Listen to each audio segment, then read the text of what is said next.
Love them or hate them, remakes are a huge part of the gaming landscape. At their worst, they're superfluous black marks on the original's heritage that bring nothing but shame to the table. But at their best, they can become the definitive way to experience truly great games and introduce a bygone classic to a brand new audience. With each new generation of hardware, a new era of titles become eligible for the remake treatment, and Nintendo isn't one to shy away from the premise. From The Legend of Zelda to Pokemon, Mario to Metroid, with a back catalogue as gargantuan as Nintendo's, you can't really blame them for looking backwards every now and then. So let's take a look at some classic Nintendo belters, and some from the greater gaming verse that we'd like to see remade on Nintendo's upcoming console. Hal from GamesRadar here, and welcome to Switch On, where we talk all things Nintendo Switch 2.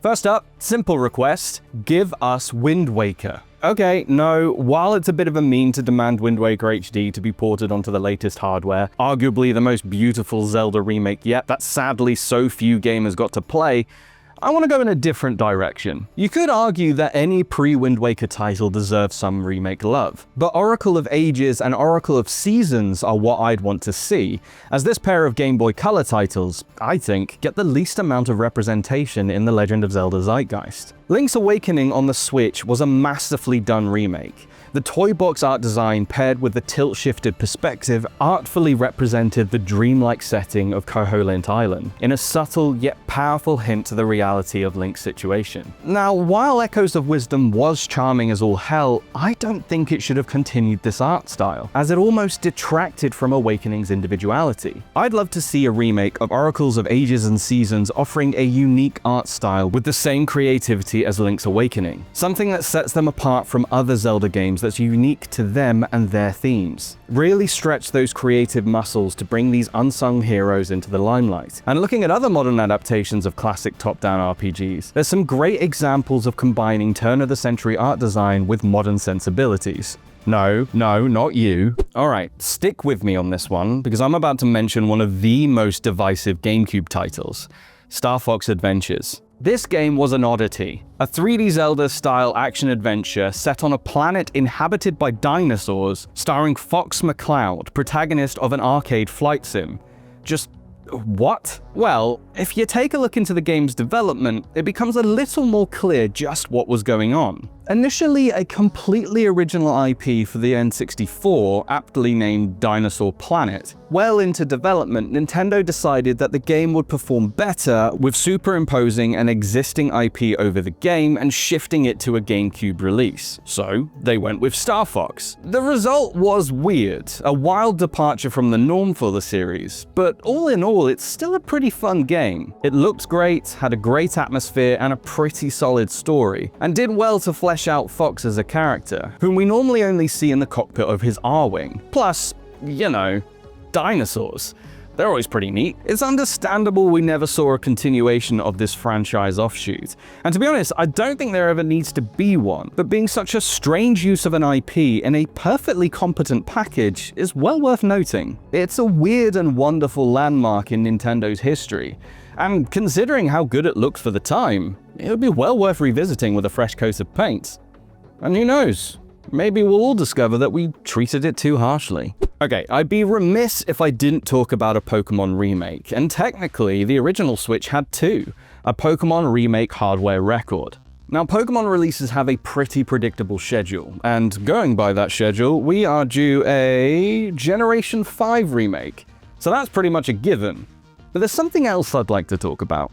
In my opinion, and purely going by aesthetics alone, I think Let's Go Pikachu and Let's Go Eevee are the best looking Pokemon remakes so far. The modern, yet extremely faithful rendition of OG region Kanto really worked for me. Couple that with it being the first time we saw Pokemon in the overworld in a mainline title, it really brought the originally empty and desolate world to life.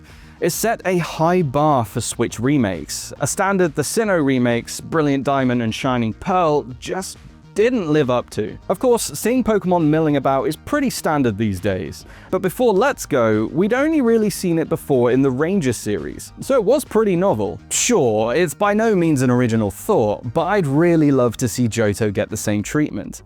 And I suppose we can keep the Pokemon Go style capture mechanic if it means we get a fully inhabited, beautiful 3D realization of this classic Pokemon region.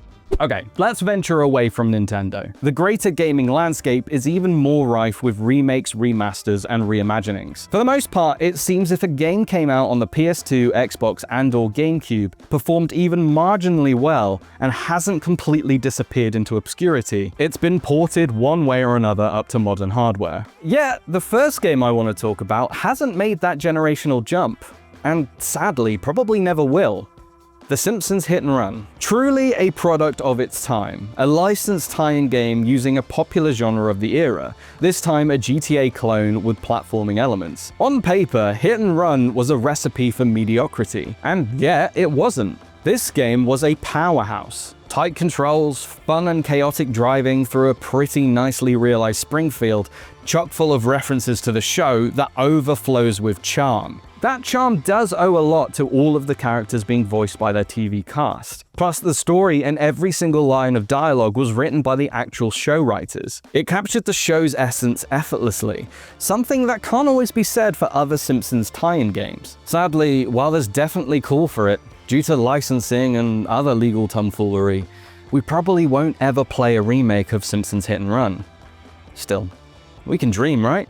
Right, going full left field here and talking purely selfishly, I want a remake of Ty the Tasmanian Tiger. This game has no right to be as good as it is. From an era overflowing with 3D platformer collect 'em ups, it takes a lot to stand out from the slop and stand shoulder to shoulder with giants like Spyro, Mario, and Banjo-Kazooie. Yet Ty did just that, although it by no means reinvented the wheel. Themed levels with a variety of challenges and minigames, and multiple collectibles to chip away at that completion percentage.